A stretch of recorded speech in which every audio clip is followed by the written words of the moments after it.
박한용의 라디오 100년 전쟁.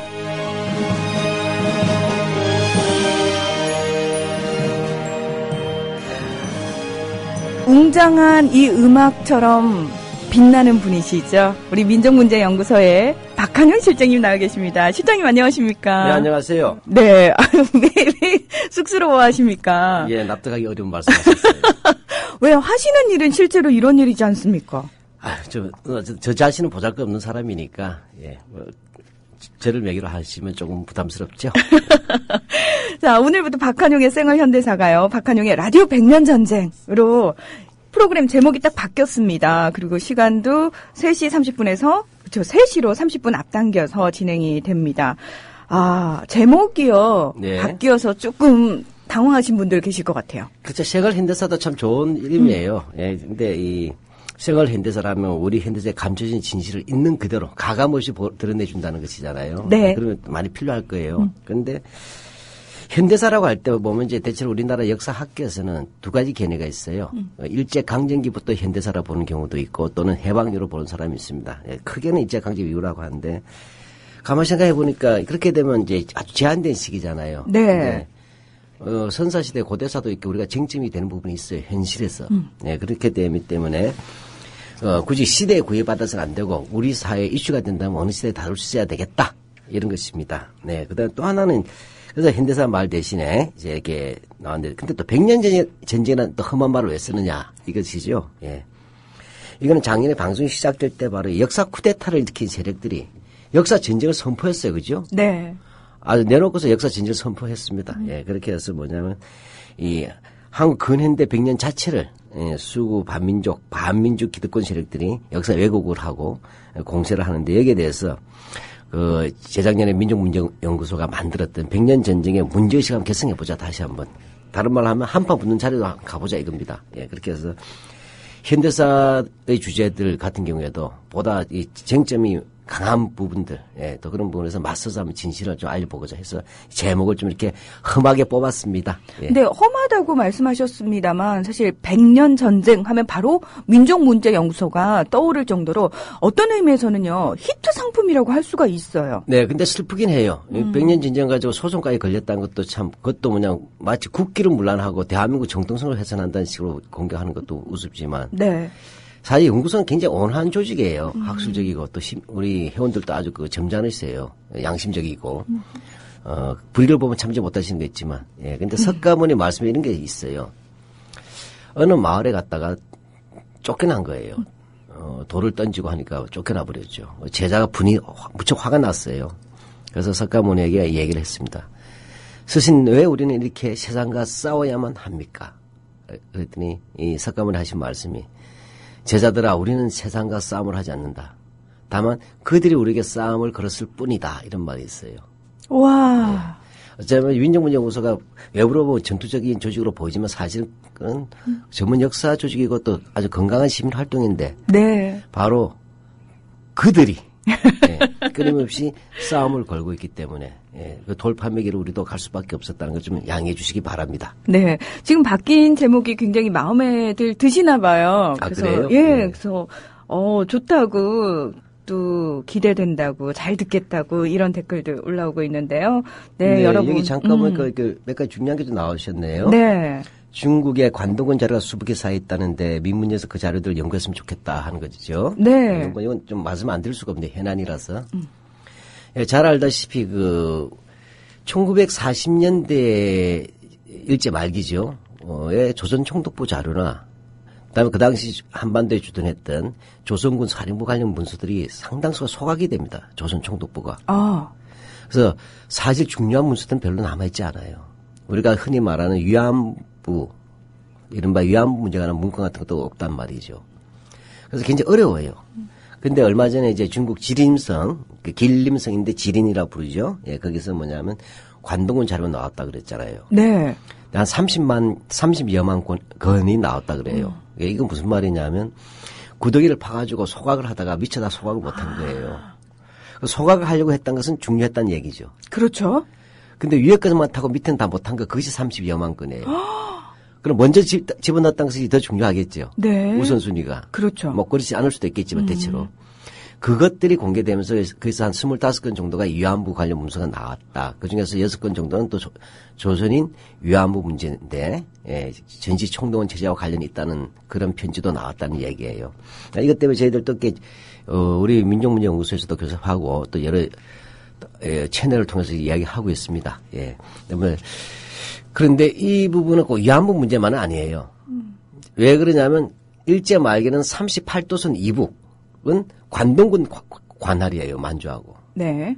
그게 우리 분할하고도 연결되겠죠. 38도선 분할. 그렇네요. 네, 조선군 사령부는 38도선 이남이란 말이에요. 따라서 이것은 만주의 관동군의 역사만이 아니라 조선 총독부나 조선군 사령부하고 굉장히 유기적인 관련을 맺었을 거 아닙니까? 그렇겠죠. 예, 그리고 특히 우리가 없는 시기, 만주뿐만 아니라 조선 국내에서의 자료들 같은 경우에 엄청나게 많은 부분들을 할 수 있다. 이렇게 되어서 아마 그런 부분은 정권을 떠나서 당연히 입수를 해야 되겠죠. 예. 근데 우리 민간연구소만으로는 좀 어렵다는 건 말씀드리고 있겠습니다. 네. 예. 그리고 여기 또 보니까 제가 좀 오늘 예고가 생긴다면 첫 방송이다 보니까 이렇게 청취자분이 올리신 글도 좀 보여지네요. 예. 예. 이병도 사관과 누라이트 학파 연관성에 대해서도 설명해 주시면 좋겠습니다. 그랬어요. 예. 한마디로 이야기하면 이건 전에 우리가 교학사 교과서 할 때 이병도는 조선 총독부 그죠? 조선사 그죠? 편수에 에서 오랫동안 일을 했던 사람 아닙니까? 우리나라 교과서에서는 실증사학의 대부로서 근대 역사, 우리나라 역사를 학문의 세계로 올렸다고 얘기했지만 우리가 다시 말해서 깨몽 이건 일제 식민사학의 한 부류로 우리가 지켜봤는데 이병도에 대해서는 적어도. 네. 근데 또 이병도 어떤 부분이 그런가를 잘 모르시잖아요. 예, 이런 부분에서 우리가 좀 이렇게 얘기해야 될 거고 여기 또 질문이 예리하세요. 데모달이라는 분이. 뉴라이트 학파인데 학파 아니에요, 근데. 예리하시겠네. 뉴라이트 것들이 해서 지금. 예. 학파라고 할 만한 내용은 없고. 네. 그러나 이제 뉴라이트 그룹들이 갖는 역사 인식이 있겠죠. 예, 인식이 그렇겠죠. 있는데. 이제 하나의 학적 성립을 하기는 학문적 엄밀성은 없습니다. 예, 그러나 이 부분은 이제 아마 제가 다음에 한번 이건 한 3회 정도 해야 돼요. 3회 정도 할 것인데, 이것은 크게 봐서는 제국주의 역사관. 특히 19세기 말에 사회 진화론. 즉 제국주의의 지배 이데올로기죠. 사회 진화론이라고 하는 것들. 그다음에 일제 강점기의 식민사관. 그다음에 요즘 뉴라이트뿐만 아니라 신자유주의 이런 것들이 결합된 것들이 바로 뉴라이트 역사관이에요. 그래서 그런 부분들 한번 다음에 한번 집중적으로 한번 다뤄볼 기회가 있습니다. 좀 기대해 주십시오. 네.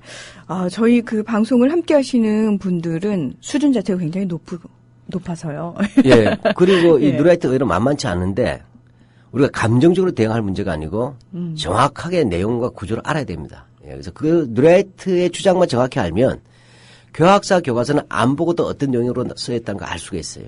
예. 그런 내공을 좀 쌓는 기회를 좀 가져봅시다. 예. 네. 지금 이완용, 이병도, 사진들이 다 올라왔어요. 그래요? 예.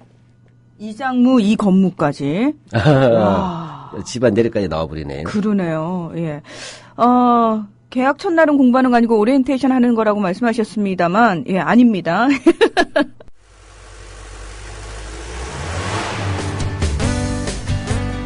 새로운 시작, 새로운 여행, 대한민국 투어.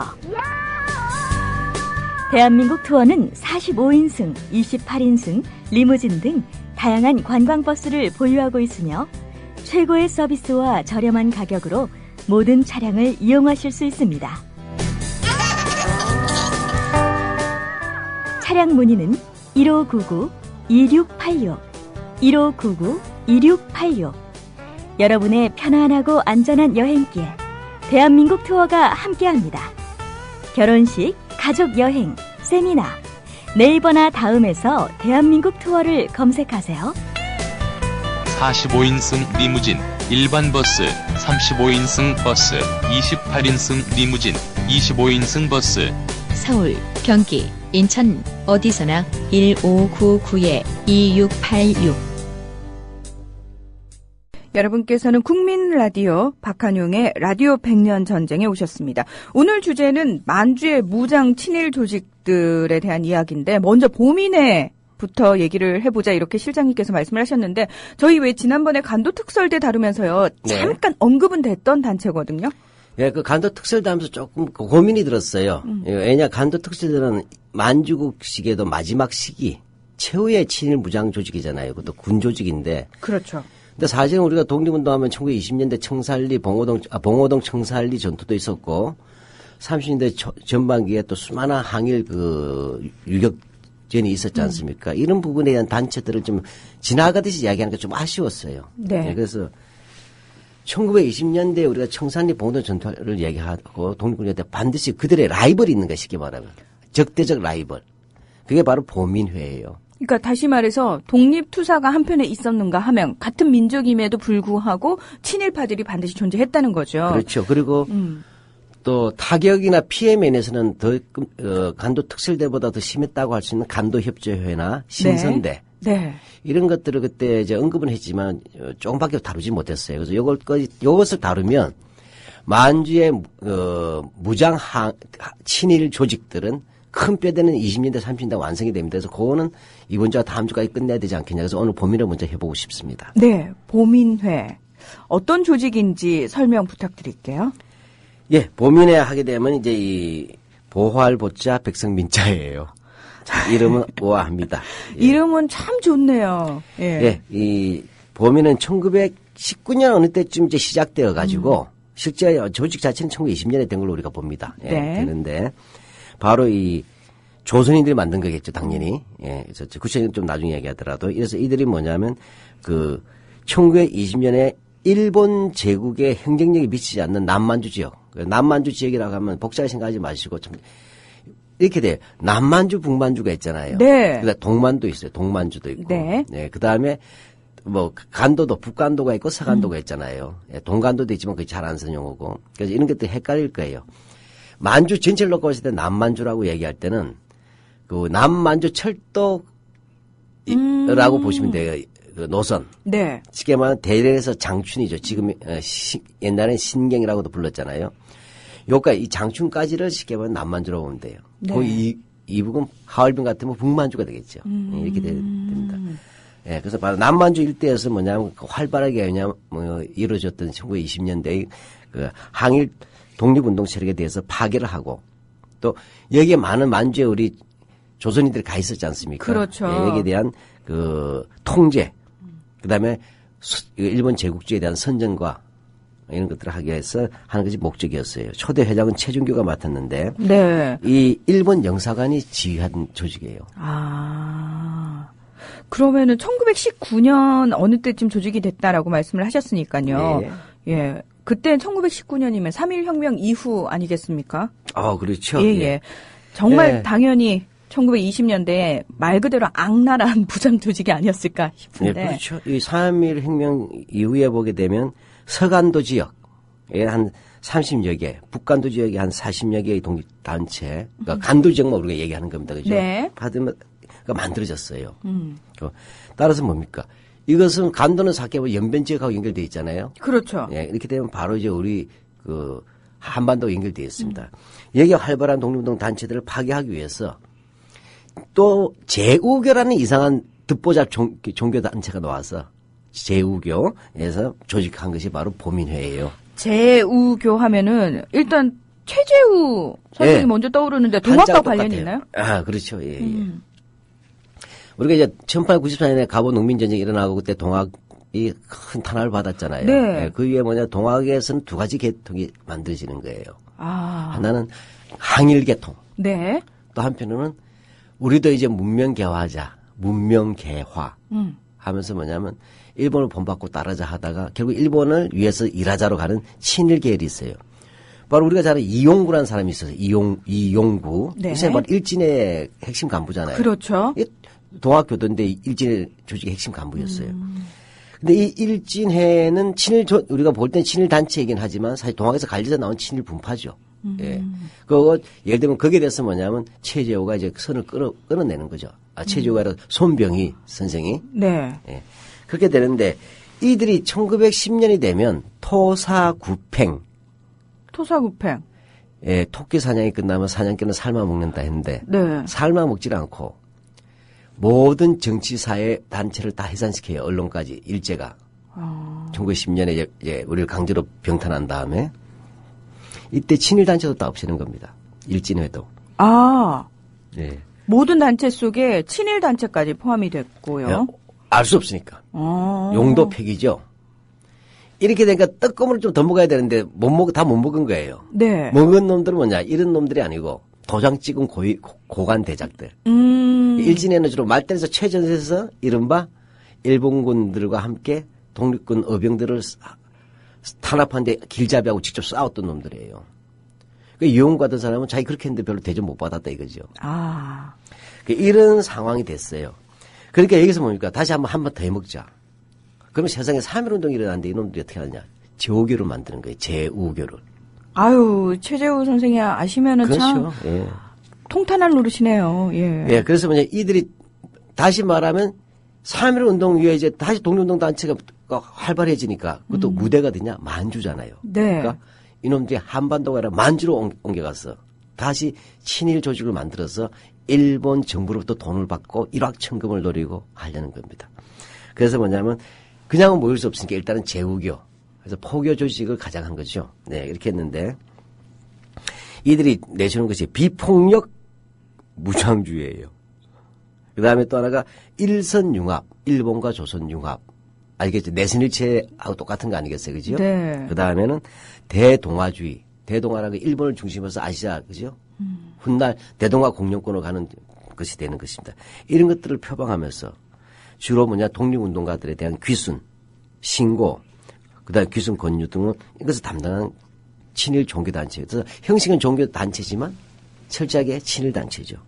여기에 이제 뭐냐면 김유영, 최정규, 양정묵 워낙 많습니다. 이 세 사람이 가장 핵심이에요.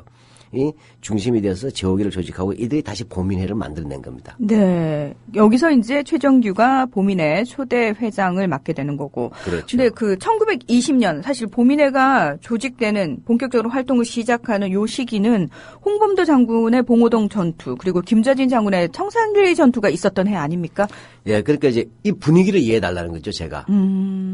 다시 말하면 신민의 인사들이 한국 병합, 강제 병합이죠. 직후에 뭐냐면 해 독립전쟁 기지를 만들기 시작했잖아요. 1910년, 11년대에. 네. 이렇게 됐고, 이족들이 성장해서 19이 되지 않습니까? 그렇죠. 19이 되면 대한민국 임시정부가 만들어집니다. 그러면 이러한 무장 조직들이 점차 발전하고 확대 발전해서 통폐합되기도 하고 커져나가면서 일부는 임시정부로 들어와서 확대 개편되던 시기예요. 예를 들자면 신흥 강습사가 19년쯤 되면 신흥 무관학교로 확대됩니다. 그다음에 군정부라는 조직이 서로 군정서가 되어서 임시정부 산하로 들어옵니다. 그다음에 대종교의 중광단이 북로 군정서가 되어가지고 또 김좌진 장군이 조직해있던 사관영성소, 육군 사관학교 비슷한 거죠.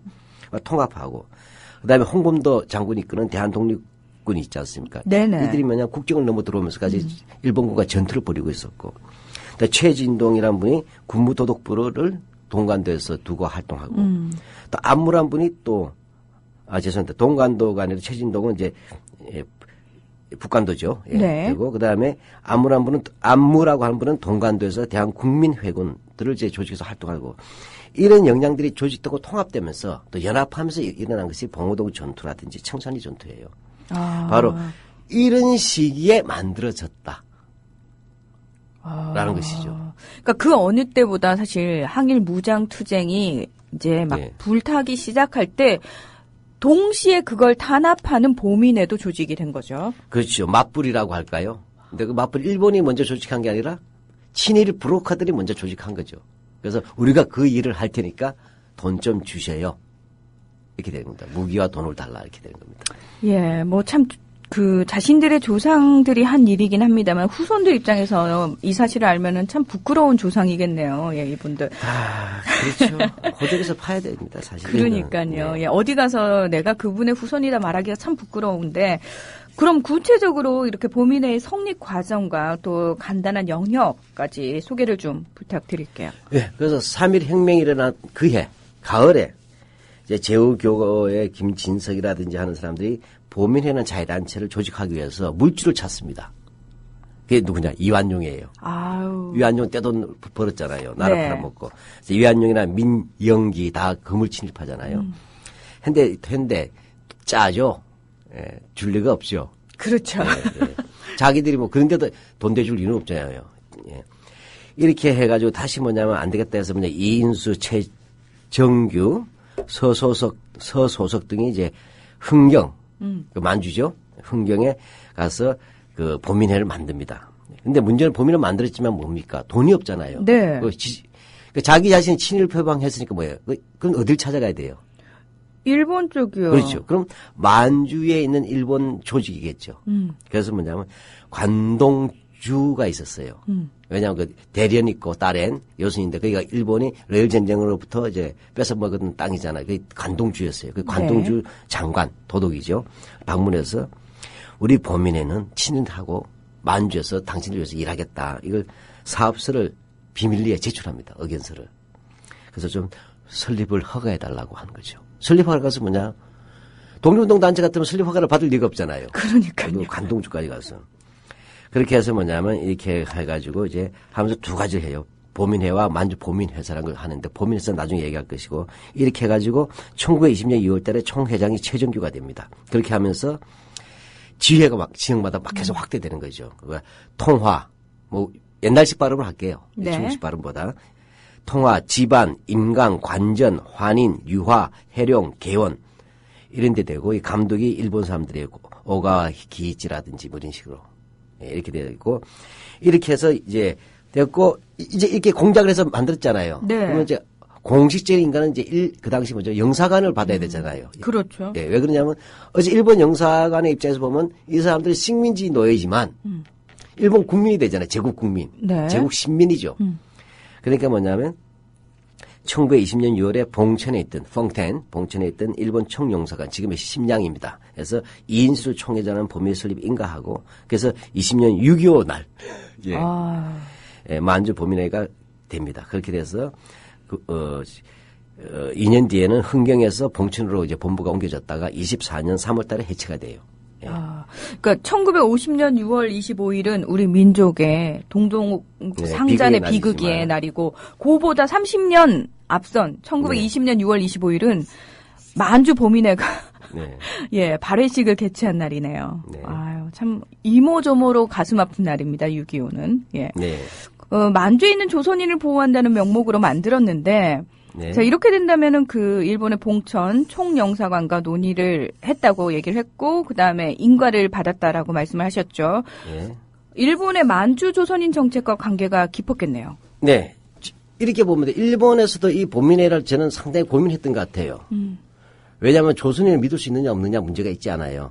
그러니까 저도 좀 돈 또 대줄 때 돈 들고 튀면 어떻게 해? 그러니까 이해가 안 되는 게요. 네. 예를 들어서 사실은 일본 측에서 먼저 포섭을 해 들어와야 되는 게 맞는 거거든요. 그렇죠. 근데 그게 아니라 쟤네들이 우리한테 분명히 악화심정이 있는 걸 아는데 어느 날 와서 우리가 당신들을 위해서 일을 해줄 테니까 돈을 주시오. 네. 그 진정성이 의심이 되죠, 당연히. 근데 그 진정성이 의심이 됐지만 믿을 만한 놈이 있었던 거예요. 누굴까요? 그게 최정규예요.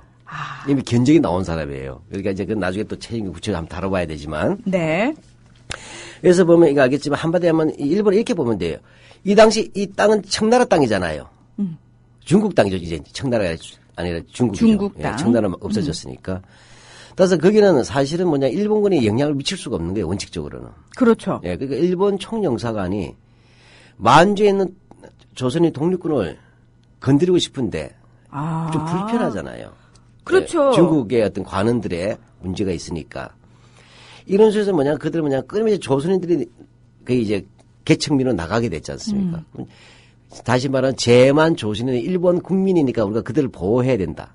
일단 조선인 거주 지역을 거치면서 일본 영사의 네트워크를 맺는 거예요. 요즘 말로 하면. 그럴 수 있는데 거기서 가장 활발하게 활동할 수 있는 게 바로 보민회라는 조직이잖아요. 그러니까 영사관이 움직이는 명분이 확실하네요. 네, 그러니까 조선인 동향을 누구보다 잘 아는 얘들이 적극 충성하면 영사관 그 뒤를 따라가서 뭐죠? 조정만 하면 되는 거잖아요. 예, 그렇게 했어요. 그래서 뭐냐면 이 1920년 12월 달에 훈춘 지부 성립했을 때 일본 쪽에서 뭐냐면 그 보고한 게 있어요. 그 회의 자체를 보고한 걸 간단하게만 소개하게 되면 훈춘에 조직된 단체는 그 지역의 유력 조선인과 유력한 귀순자, 그 독립운동 귀순자 약 70명이었다. 70명으로 이제 출발했다는 얘기예요.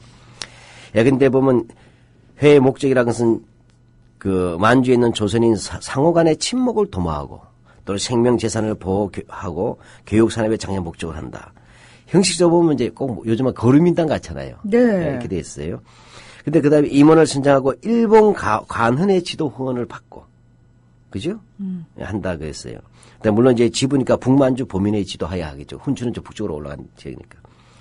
예, 그렇게 하는데 뭐냐면 간도 출병 부대라든지 이런 사람들 봤을 때 이런 말을 해요. 그 이제 간도에 출병했던 이제 쉽게 말해 독립군 토벌하기에서 간 이제 일본 군이죠. 이제 그에 있었던 그 조선인 선교사가 있어요. 역시 이제 보민의 쪽이죠. 남북 만주에서 이주 환인의 현황을 볼 때 불령선인, 다른 말로 독립군이란 말이에요. 네. 출몰하여 유감이다. 그리고 그들이 무지몽매가 잘못 심하여 일본군이 출동하게 만들었다. 간도 출병하게 만들었다. 그러니까 일본군이 간도 오게 된 건 독립군 너희들 때문이다. 아. 네. 따라서 우리는 뭐냐, 이 부분에서 우리 스스로 처리하겠다고 하는 거예요. 쉽게 말해 일본이 출동하지 않도록 우리가 알아서 다 정리해 주겠다는 겁니다. 이렇게 해서 뭐냐면 그 회장 부회장 하는데 특히 평의원들의 경우에 윤동철 같은 사람은 원래 독립군 간부였어요. 이런 사람들을 뭐냐면 귀순시켜가지고 임원으로 만들고 그다음에 뭐죠, 여기에 임시 파견 헌병대장까지 와요. 이 회의에. 간도 출병했던 임시 파견대가 있잖아요. 그게 헌병대장이 와서 축하식을 하고 그다음에 협동일치로서 목적을 달성하길 바란다고 했어요. 그러면서 뭐냐면 또 교육부장 하던 그 노남창이라고 있어요. 보민의 간부. 네. 지부 간부죠. 우리는 일본 시민으로서 이후에 일본의 지도를 받아야 한다고 했어요. 정확하게 바로 이게 보민입니다. 요약하자면 어떻게 되겠어요?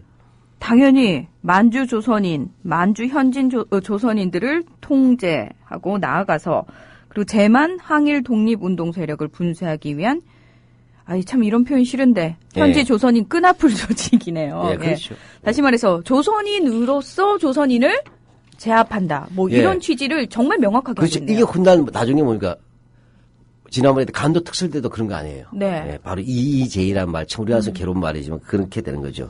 그래서 한마디로 하면 당연히 그래서 보니까 돈은 일본 정부, 그 일본 외무성이죠. 그 외무성은 일본의 대장성으로부터 돈을 받겠죠. 네. 받고 그다음에 그 어떻게 돼서 돈이 일본 대장성에서 일본 외무성으로 갔다가 이 외무성에서 일본 그 훈친나라인데 현지 영사관으로 가겠죠. 그 영사에서 지급하는 겁니다. 활동비를 기밀비하고 이렇게 하고 현지에 있는 누가 하겠어요. 나중에는 관동에 있는 일본 군대겠죠. 그렇겠죠. 예, 그렇게 되고 여기에 뭐냐면 배정자도 관여했어요. 배정자. 야, 지금 안 그래도 댓글 게시판에 이미 나와버렸어요? 예, 배정자 생각난다고 오케이 마리님께서 봄이네 하니까 배정자가 생각나네요 하셨는데 예. 이또 히로부미의 수양딸. 그렇죠. 말이 수양딸이지 알게 뭡니까? 그러니까요. 예. 예, 별명이 동네의 마타리라지만 좀 심한 여자예요. 예. 아유. 예, 나중에는 뭐냐면 그러니까 이 만주에서 뭐냐면 여자 밀정을 꽁이라고 불렀어요. 꽁. 꽁. 예. 아, 꽁. 예, 제 발음이 좀 안 좋습니다. 살도 안 되고요. 예, 꽁. 예, 살꽁 하면 더 안 돼요. 예. 네, 그래서 바로 참 보면 이 여자는 그 구한말에는 이또의 수양딸로 있으면서 네. 온갖 궁중 스파이 역할을 다 했잖아요. 일본을 위해서. 그렇게 하다가 그 다음에 어떻게 됩니까? 바로 20년대 와서는 저는 이게 되게 놀라운 것 같아요. 예, 여기에 붙어서 만주 밀적이 되고 보민회의 간부가 되는 거예요. 그러니까 보민회까지 관여했다는 게 그렇죠. 진짜 활동 영역이 상상을 초월합니다. 그다음에 네. 1930년대 말부터 뭐 합니까? 일본군 위안부 그 송출에 관계합니다. 네. 송출한 말이 좀 이상하지만 예, 이게 되는 것이죠. 예. 하여튼간에 이 보게 되면 이 제후교들 같은 게 이 제후교도들이 이제 핵심입니다. 그럼 아까도 잠깐 나왔지만 이미 벌써 또 누가 또 이야기하시는데 이한용 같은 경우는 별로 지원 안 해주니까 이용구는 자기의 라이벌이잖아요. 천박한 라이벌이잖아요. 일진에는. 일진하고 이한용 두 개의 라인이 지금 나라를 말아먹는 데 있어서 투 트랙 아닙니까? 네. 투 트랙인데 마지막에 왕창 돈을 받아 처먹은 건 이한용이란 말이에요. 일진에는 따당했단 말이에요. 그 라인이니까 그렇게 되죠. 아니 그러니까 되게 웃긴 게요. 네. 둘이서 참 몹쓸 짓을 하는데 그 와중에 또 돈을 놓고 싸움이 벌어지네요. 이건 보민회가 해체될 때까지 이제 돈 문제가 계속 발생하는데 그건 너무 지저분해서 말도 못 하겠어요. 아깝기도 하고. 근데 하여튼 간에 이 제후교도들이 뭐냐면 언제 활발하게 움직이냐면 자기네들이 단독으로 무장력이 약하지 않습니까? 그렇겠죠. 근데 1920년에 만약 일본이 간도 출병하지 않습니까? 우리가 봉오동 정토 청산이 전투 생각하시면 되는 거예요. 그렇죠. 되니까 뭐죠? 여기에 일본군의 확대와 작전과 맞물려서 지역마다 일본군의 후원을 받으면서 지부지혜를 강화시키는 거예요. 지방주의를 강화시킵니다. 예, 이렇게 해가지고 주로 이제 일본군이 그전에는 그 조선인들에서 이제 귀순 공작을 했는데 말이 안 통하고 이질감이 많잖아요. 그렇죠. 이걸 대신하는 겁니다. 제대로 하고 또 이 정도 귀신 권유만이 아니라 심지어는 독립운동 거점에 들어가서 암살하거나 습격하기도 하고 이렇게 됩니다. 근데 어찌됐든 근데 보민회는 최정규라는 사람이 동경 가서 이렇게 자기가 24년도에 떠든 말에 하면 한때 3만 명이었다 그래요. 신빙성이 있을까요? 그만큼 안 되겠죠.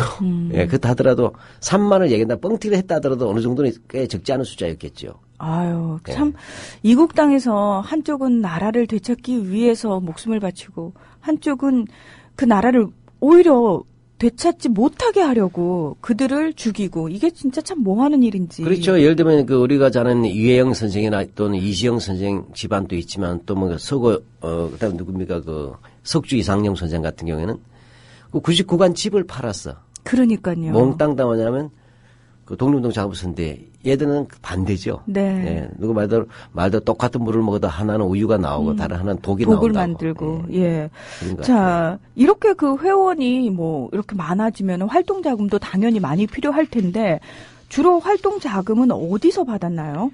예. 조선 총독부에서 이제 기밀비를 줬어요. 활동비를. 네. 그다음에 일본 외무성 아까 말씀드렸죠. 그다음에 이것만 가지고 안 되고 얘들이 또 이제 회사도 설립하려는 게 만주 보민 주식회사예요. 아. 일종의 동양 철식회사를 본뜬 거라고 보시면 돼요. 만주에 이제 조선인이 이주하게 되면 네. 땅이 없잖아요. 토지를 사주겠다. 토지 불안해주겠다. 그래서 그 돈을 달라고 하는 거예요. 자금으로. 그러니까 한마디 얘기하면 돈벌이를 겸하고 있는 거죠. 그래서 이들이 주식회사 결국 설립합니다. 그래서 이들이 전부 다 출자를 해가지고 또 한탕 해먹어요. 예. 근데 어느 정도 했냐면 1921년에 조선 총독부가 만주 보민회에 준 돈이 보조비로서 네. 그 당시 돈은 13만 520원이에요. 지금으로 환산을 하면 어느 정도일까요? 1만 원을 1억 한 3, 4천만 원을 보시면 돼요. 그러니까 이게 적어도 17억 원 정도를 줬다는 거죠. 와. 그죠? 그때 17억 하도 큰 거죠. 당연하죠. 네, 그러니까 예, 지금도 뭐 큰 돈입니다. 뭐 계산할 때는 25억으로까지 산정할 수도 있어요. 그러니까 네. 십수억 원을 대줬다는 거예요. 그 이거는 단순히 아마추어 수준이 아니라는 게 그렇죠. 제후교, 보민회 그리고 만주 보민 주식회사까지 다각적으로 아예 조직이 갖춰졌다는 의미거든요. 예, 그렇죠. 한마디로 얘기하면 이 종교 조직이라는 것은 포교 조직이 있잖아요. 네. 침투하기가 좋잖아요. 그렇죠. 예, 그러니까 종교를 통해서 포교하고 그다음에 그것이 보민회는 사실 외형적으로는 제만 조선이 어떤 거는 단체잖아요. 네. 이걸 통해서 통제를 하게 되죠. 그다음에 뭐죠? 토지 회사를 통해서 토지 불화도 하지만 지들도 이권 책임이지만 토지를 매겨서 또 통제할 수가 있죠. 토지를 뭐 그 빌려준다든지 이렇게 하면 이렇게 해서 복합적 성격을 했는데 그렇다 하더라도 핵심 목표는 무엇보다도 제만 조선인 독립운동 또 기타 불평당배를 전부 귀화시킨다, 규준시킨다 하는 게 목적이었어요. 불평당배. 네, 불평분이 많은 무리들, 조직들. 잠깐만요. 그러면은 독립운동을 하시는 분들과 네. 그 당시에 왜 중국에 있었던 상하이 임시정부에 관여됐던 분들, 뭐 임시정부와 연계된 뭐 다수의 세력들 몽땅 다 포함을 하는 의미라고 볼 수 있나요? 그렇죠. 예. 그리고 이런 것들하고 있고 이 보민회는 이제 아까 다각적이잖아요. 네. 다각적 중에서 가장 악질적으로 행동한 사람이 바로 최정규예요. 최정규. 이 사람은 총회장을 하다가 그다음 고문으로 빠져나갔는데 실제로 뭐냐 하면 침투해서 사람 죽이고 이런 짓 했어요. 행동대장까지 한 거예요. 야, 저는 이분의 후손들이 어떻게 살고 있는지 그리고 자신의 조상이 이런 일을 했다는 걸 알고 있는지 사실 그 부분도 되게 궁금한데 저희가 지난주에 간도 특설대 얘기를 하면서 나온 몇몇 사람의 이름이 있었어요. 예. 이범희, 김동한, 뭐 네, 백성엽까지 그렇죠. 그러면은 그 사람들과 비슷한 급이라고 생각을 하면 되나요? 최정규에 대해서? 흡사 우리 간도 협의할 때 김동완은 자기가 직접 그죠 항일 빨치산 6.26대 본부로 자기 설득하러 들어가지 않습니까? 네, 설득하러 들어가고 실제 나쁜 짓도 하고. 예, 바로 네. 최준규가 바로 그랬어요. 그러다 죽을 뻔하기도 하고. 예, 근데 뭐냐면 어느 정도 자기가 가지고 있었냐면 자기가 보민회를 만들 때 나는 이런 쪽에서 뭐냐면 보민회를 만든다고 조선 총독부하고 일본 정부에다가 건의서를 제출한 게 있어요. 그 일부 내용을 읽어보시면 어떤 입장을 가진지 알 수가 있을 거예요. 짧게 나온 게 있죠. 한번 읽어보시죠. 네. 현재 만주의 배일 기세는 대단하다. 부득이 조선인과 공존, 공영을 할 수밖에 없다. 보민회가 그러한 역할을 할 것이다. 보민회는 이주 한인을 마정 및 독립단의 횡포로부터 보호해준다. 네. 독립단의 횡포요? 네, 그렇죠. 여기서 보면 횡포로 하게 되면 무장으로 대응하겠다는 거 아닙니까? 그죠? 그러니까 보면은 단순한 그냥 어떤 조선인 만주 자치 조직이나 그냥 통제 조직이 아니라 직접 총 들고서 독립군과 싸워서 보여주겠다고 하니까 그럼 그 전투 자금하고 무기를 비용하고 그다음에 생명수당 달라는 얘기 아니에요. 그렇게 되는 것이죠. 그러니까 조금 요즘 시대에도 이런 분들이 있어요. 왜 네. 한창 이데올로기 가지고 이념적으로 색깔론 더 씌우게 할 때요. 네. 블랙리스트나 그런 분들 리스트 쫙 뽑아가지고 갖다 바치는 분들 있잖아요. 그렇죠. 예. 우리가 이제 짭새 밑에 있다 그랬죠. 짭새 밑에 뿌락치라 그랬잖아요. 뿌락치. 예. 예. 그래서 뭐냐면 이 보민회는 범죄적이거나 비합법적이거나 총독부 같은 것이 경찰이 할 수 없는 활동들이 있잖아요. 그렇게 해서 밀정 활동을 했는데 특히 만주 보민회에 조사원을 두었어요. 조사원. 네, 조사원인 게 쉽게 말해 에이전시죠. 네, 우리가 말하면 끈앞풀이죠. 네, 밀정이고 이들을 해서 각 집으로 설치하는 과정에서 뭐냐면 만주에 이주한 조선인들의 동향들을 보고하고 그다음에 거기에 보면 거기 만주인 학교 전부 다 독립운동 관련 학교들이잖아요. 네. 이런 것들을 이제 파악해내고 그다음 항일 세력들 간에 이간질시키고 이런 짓을 했단 말이죠. 그다음에 일본군이 독립군을 이른바 이제 토벌한다 그랬죠. 자기네들은 단합에서 나갈 때는 길잡이를 합니다. 여기에 이 정도까지는 이제 앞잡이잖아요. 네. 그다음에 최정규 같은 것들은 직접 별동들을 본인이 조직한 거예요. 해서 무기를 휴게하고 항일 자체 수색하고 이 과정에서 참 민망하지만 살인, 방화, 강간 이런 걸 했습니다. 이렇게 한 놈들이 나중에 뭡니까? 1924년에 보민회가 해산될 때 전부 다 해산 분배금을 받고 또 공로자들은 또 그 보너스다 그럴까요?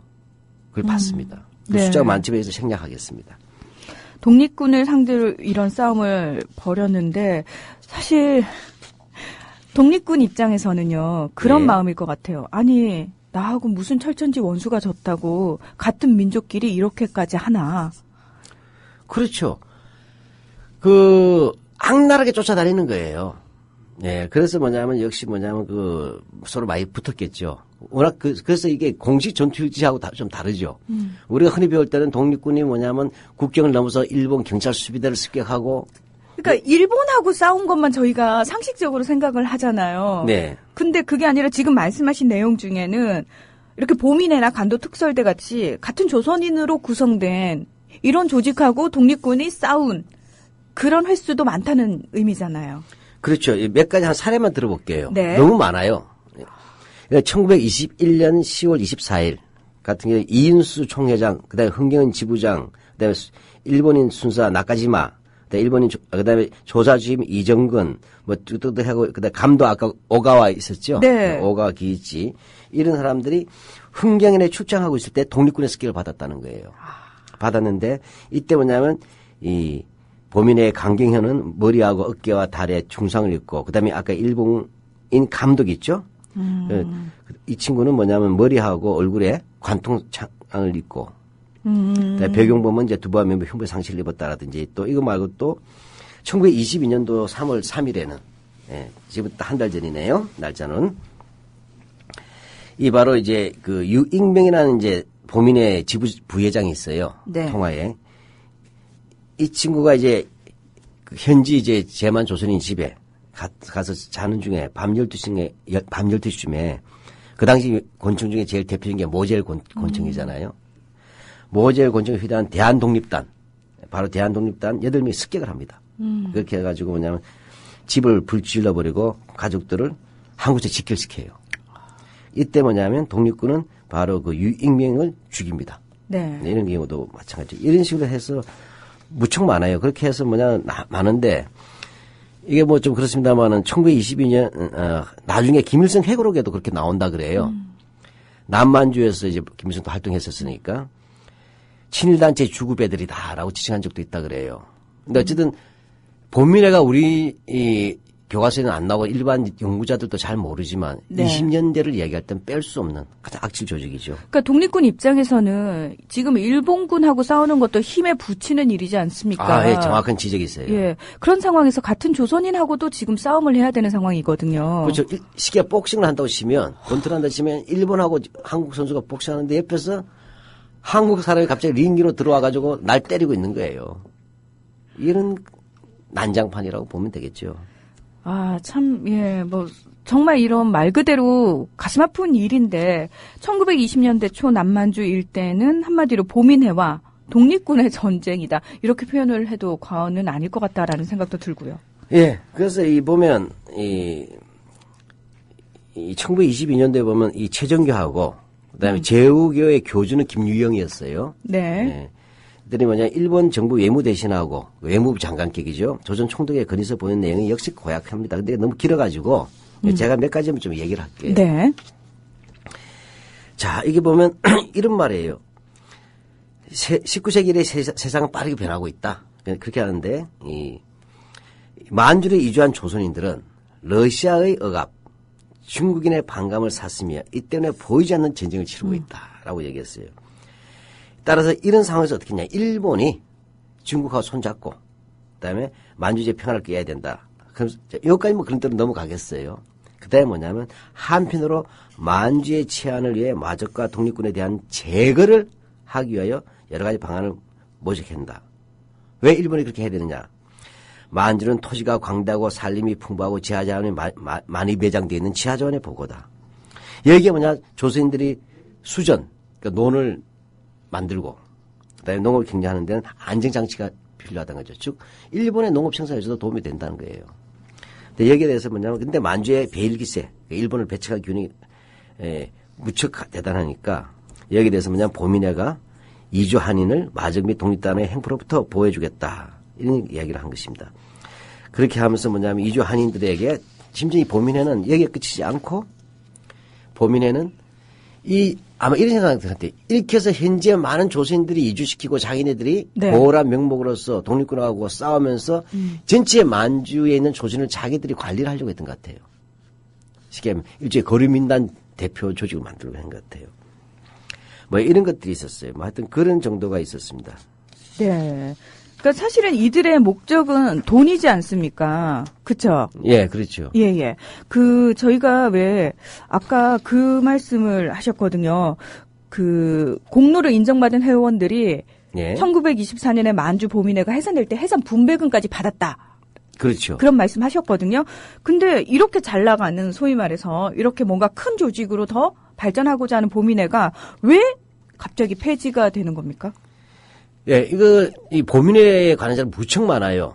근데 이제 보면 이제 이것은 보민회의 이런 뭐 활약상이라고 하는 부분도 있겠죠. 네. 이런 뭐 자기도 활약상인데 돈을 너무 많이 요구했어요. 아, 진짜 그 이유 때문에요? 근데 여러 가지가 있었어요. 첫째는 네. 뭐냐면 이 제후교하고 네. 이 보민의 관계가 또 묘한 겁니다. 제후교 라인에서 이제 자기네들이 해먹어야 될 헤게모니와 이권이 있지 않습니까? 네. 그 다음에 보민회가 해먹어야 될 이권들이 있지 않습니까? 근데 보민회도, 근데 최종적으로 보민 내에서도 뭐냐면 자기 회장하다 고문으로 나와가지고 또 독자적으로 뭐냐면 이른바 독립군을 탄압하러 다녔단 말이에요. 행동대전까지 예, 했다면서요. 네. 이 3파가 이제 갈등이 일어난 거예요. 그러면 이제 영사가서 돈을 주잖아요. 네. 그러면 이 돈이 누구한테 가느냐 문제가 있는 거예요. 그 서로 달라고 하는 겁니다. 그러니까 제후교 또 보민회 또 보민회 내에서 또 별파로서 또 최정규가 또 독단해버린다고. 지금 보민회 회장이 있고 보민회 재정이 있는데 최정규 지가 만나가지고 자기가 더 위험하니라고 하니까 나한테 돈을 더 달라 하고 자기가 독점해버리고 이렇게 해서 늘 추악한 돈 다툼이 끊어지지 않았어. 이게 골치 아파서 일본에서는. 두 번째로는 이 보민회라는 게 특히 최정규 같은 자들이 뭐냐면 앞장서서 독립군을 죽이고 탄압했잖아요. 네. 근데 이쪽은 쉽게 잡기 어렵단 말이에요, 독립군이.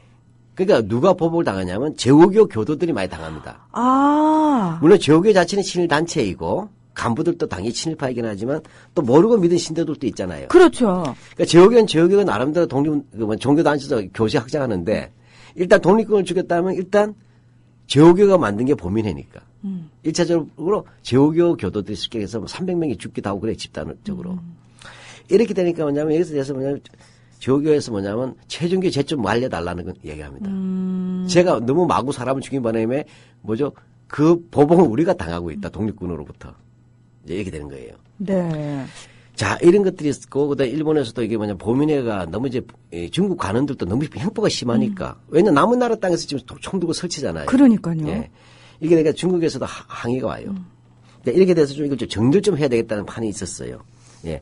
그렇게 해서 한마디 하면 제일 큰 것은 이 보민회라고 하든 제후교든 간에 결국은 그 만주에 있던 조선인들은 대부분 일본 때는 못 살아서 온 분들 아니에요. 그렇죠. 망명한 분들이니까 이들이 보민회에 대해서 끊임없이 뭐냐면 싸우고 이제 뭐냐면 하는 거예요. 그다음에 보민회 내 분란, 그다음에 과도한 민간인 탄압들, 중국 관원의 문제 제기, 그다음에 돈을 너무 많이 쓰고 계속 돈 달라는 거예요. 그래서 조선 정부가 안 주겠다고 하기도 하고. 근데 일본에서는 예산을 감축시킵니다. 그러니까 일본 총영사관에 최준규가 찾아가요. 심지어 일본까지도 갑니다. 로비하러. 그러니까 일본 영사관에서는 최정규 이 친구는 자꾸 사람들이 모함하는데 억울한 친구다. 얘는 목숨 걸고 싸운 애다. 싸운 애다. 그 얘들 때문에 조선 독립군이 얼마나 피해를 당했다라는 걸 딱 보고하면서 돈 줘야 된다. 이렇게 하는 겁니다.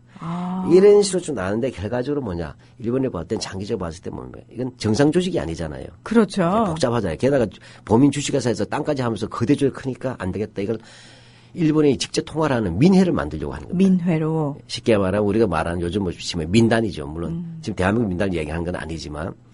그래서 이렇게 비정상적이고 그다음에 그 자체에서 무장 조직이 있고 독립군하고 싸우는 전투 조직까지 섞여 있잖아요. 네. 그래서 민회를 통해서 이런저런 행정을 정리하자 할 때 당연히 보민의 역할이 끝나게 되는 것이죠. 네. 참 이 최정규란 사람이 어떤 사람인지 저희가 간단하게나마 좀 알아볼 필요가 있을 것 같아요. 예, 뭐 짧은 시간 내에 또 이 최정규까지 얘기해야 되냐 하지만 그래도 이 보민회는 최정규를 떠나서 설명할 수가 없어요. 그래서 예, 최정규라는 사람을 좀 우리가 좀 알아보자. 자세한 거야 친일명 사전 또 찾아보면 나오겠죠. 예, 그러면 예. 궁금하신 분은 스마트폰으로 또 친일 인명사전 앱을 네. 다운받으시면 되고요. 예, 최정규는 그 1888년생이에요. 그래서 1940년에 죽습니다. 그러면 뭐죠? 52살 정도 되겠죠. 예, 그 광복을 못 보고 죽는군요. 운 좋은 거죠.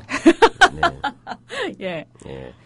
이 창시명은 3본 정부예요. 야마모토. 예. 마사오 정도 이렇게 아마 읽을 것 같아요. 예, 본적지는 서울 종로 청징동 출신이에요. 서울내기네.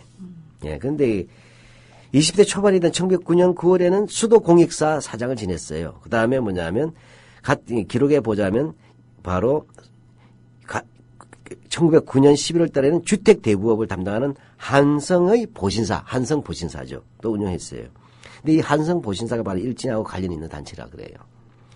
예, 근데 뭐냐면, 이 1909년 말에 일진회가 100만 회원 이름으로 이란 합방 상주문이라는 걸 제출해요. 들어보셨나요? 이란 합방 상주문이요. 예. 쉽게 말하면 우리는 미국 소고기가 먹고 싶어야 하고 미국에다 친서 보내는 거하고 비슷해요. 근데 이거보다 격은 다르겠죠, 당연히. 일진회가 이렇게 하는 거예요. 근래의 동양의 정세를 보아하니 약육 강식의 시대란 말이죠. 근데 어차피 우리는 500년 동안 정부했지만 최근에 들어서 국군이 노쇠하고 부정부패가 심하고 그다음에 동양의 형세가 잘못 험악해져서 우리 스스로 독립을 유지할 수 없게 되었다는 거예요. 어차피 남의 나라한테 먹히게 된 일촉즉발인데 다행히 우리 이웃에 뭐냐 황인종 국가이고 착한 건 고마운 나라는 일본이 있으니 차제에 뭐냐 우리는 실력이 없어서 지금 식민지가 될 상황인데 나라를 먹힐 상황이니까 오히려 이럴 때 일본과 합방하자는 거다. 합방은 대등이라는 뜻이에요. 형식적으로 말이 그렇지 합방이 안 되겠죠. 해서 뭐냐면 합방을 한다면 우리가 일본 밑에서 문명 개화를 해서 우리 스스로 독립을 지킬 능력이 될 때쯤 되면 그때 와서 다시 독립해도 늦지 않을 줄로 알아요. 이런 뜻이에요. 그러니까 우리나라를 잡수세요. 뭐 이런 요구를 하는군요. 예, 그래서 이걸 뭐냐 일본 천황에게 보내는 겁니다. 제발 좀 잡숴 주세요. 이것이 그래서 이게 그 유명한 이란 합방 상주문이고. 이거를 가지고 일본 우익들이 곧바로 우리가 이제 달라고 했냐 너희들이 준다고 했잖아 이게 바로 이 이야기예요. 일본 우익들 하는 얘기가. 이게 일진의 합방 청원 운동이에요. 나라를 정말 팔아먹은 사람들이네요. 예. 여기에 이렇게 해가지고 뭐냐면, 하니까 이때 최종규가 뭐냐. 일진에 이란 합방 성명서에 동조한 서약서를 자기네 그 사원들이 있어요. 한성신보사. 직원들. 보신사, 한성보신사. 예, 죄송합니다. 예. 그래서 2,000명의 명의로 제출해가지고 제출했단 말이에요. 네. 쉽게 말하면 명의 도용을 한 거죠. 아, 그 사원들은 동의하지 않아요. 예, 해킹 도용하고 비슷한 거네. 예. 예. 그래가지고 이것이 뭐냐면 또 문제가 돼가지고 1909년 12월 달에 쫓겨나요. 한성신보사에서. 그러고 나서는 뭐냐. 일진의 외곽 조직의 국민동지 찬성 회의라는 게 있어요. 네. 예, 여기가 왜냐 거기 가서 이제 바로 간사를 일을 하면서 계속 합방 청원 운동을 벌였던 인물입니다. 아, 그러니까 뭐 어떻게 되죠? 이미 견적이 나왔잖아요. 네. 그러다가 1919년 3.1운동이 일어났어. 뭐 일진에는 토사구팽 됐잖아요. 네. 그러니까 자기도 이제 별 게 없었어요. 그러다 3.1운동 이후에 뭐냐면 독립운동이 높아지고, 그죠? 그 다음에 이 해외에서 독립운동 기지가 나오니까, 어떻게 최준규, 기회는 왔다. 나의 역할이 또 있다는 거죠. 아유, 아주 귀신같이 잘 찾았네요. 자신의 네. 역할을. 그래서 뭐냐, 만주 독립군을 토벌하는데 자기가 하게 돼서 보민을 만든 겁니다. 그렇게 해가지고, 이 뭐냐면, 아까 우리가 얘기했잖아요. 만주 보민회에서 뭐냐면, 그 조선인 이민자들 상대로 선전 활동 벌였잖아요. 네. 그 다음에 정보 수집했겠죠. 무장 항의실을 탄압했죠. 이것만이 아니라 임시정부에 대한 정보도 수집하고, 예, 그 다음에는 항일운동가 다수를 체포해서 일본군에 넘기기도 하고 직접 폭행하고 살상하고 또 교선에 오는 사람들도 죽여버린 적도 있어요. 살인귀예요, 좀. 그 다음에 좀 참 민망한데 재판 독립군 해미자가 있었어요. 네. 중에 한 명의 형수까지 성폭행하고 그 대가로 해미자를 풀어줍니다. 이건 인간이 아닙니다. 인간으로서 할 짓이 아닙니다. 예, 이거 흔히 말 영화에 나오는 악당 있죠. 전형적인. 그 천벌을 받을 놈이라고 우리가 흔히 그렇게 욕하죠. 예, 놈보다 더 나쁜 놈이에요. 와. 그래서 결국 뭐냐, 최종규가 보민회 회장이 된 것도 이제 설명이 되시겠죠. 네. 이런 인간이니까 일본 외무성 문서에도 이렇게 나와요. 한일합방을 적극 추진한 일진의 잔당이었다. 예, 그러니까 뭐냐면, 그렇기 때문에 믿어도 된다 이렇게 하는 거죠. 그러니까 왜 최정규가 초대 회장이 됐는지 그렇죠. 확실히 이해가 되네요. 예, 그러고 나서 그가 보민회를 처음에 만들었다고 회장직 했잖아요. 네. 근데 회장해도 괜찮은 거 아니겠어요? 그렇죠. 근데 나중에 바로 물려주고 일본 외무성 촉탁. 이 촉탁의 말이 이제 쉽게 말하면 뭐라고 할까 요즘으로 치면 뭐가 있잖아요. 촉탁. 그러니까 뭐죠 갑자기 기억이 안 나네요. 네. 공식 직원은 아니지만 고급. 그 외에 공무원사. 기업으로 치면 사회이사 같은 것들인가요? 그러겠죠. 전문성을 인정받아서. 예. 일본 외무성 촉탁이라고 하는 것은 뭐냐면 촉탁인데 뭐에 대한 촉탁이냐 독립운동에 대한 정보 수집과 탄압이죠. 그러니까 여기서 기밀비를 받는 거죠. 예. 그러니까 일본 외무성이 인정했다는 거잖아요. 예, 그렇게 하면 현지에서는 일본 총영사관이겠죠. 근데 보민의 고민을 얘기했는데 아까 이제 이 최종규 보민회가 너무 설친 거예요. 네. 그렇게 해서 뭐냐 보민회원과 제후교 중에서 독립군에 의해서 암살된 사람만 해도 수백 명입니다. 근데 사실 독립운동가들 입장에서는 최정규 자체를 굉장히 잡고 싶었을 것 같아요. 예. 그래서 독립운동가 단체가 최정규에게 경고장을 보낸 적이 있어요. 경고장을. 그 경고장을 인용된 거 한번 조금 읽어보실래요?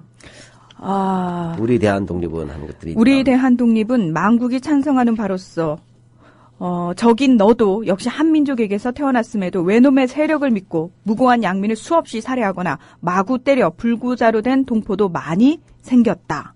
네. 예, 그리고 그 죄악을 결코 용서할 수 없다. 네, 그래가지고 이렇게 경고문을 보냈다는 것은 무슨 뜻이겠어요? 조심하라고, 하지 말라고.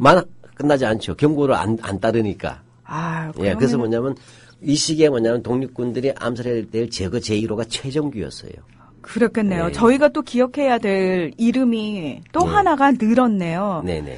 근데 저희가 실장님 최정규에 대해서 뒷부분 얘기가 약간 남았는데, 예. 방송이 또 끝날 시간이 돼서요. 그 최정규의 뒷부분 얘기는 다음 시간에 살짝만 좀 해주시고요. 오늘은 여기서 마무리를 해야 될 것 같습니다. 최정규가 이때에서 죽었을까 말았을까, 살해당했을까 안 살해당했을까 다음 주에 말씀드리겠습니다. 네. To be continued입니다, 여러분. 궁금하시죠? 다음 주를 기대해 주시기 바랍니다. 자, 박한용의 라디오 100년 전쟁. 오늘은 보민회에 대해서 알아봤고요. 최정규란 사람에 대해서 이야기해봤습니다. 실장님 오늘도 고맙습니다. 다음 주에 뵙겠습니다. 네, 고맙습니다.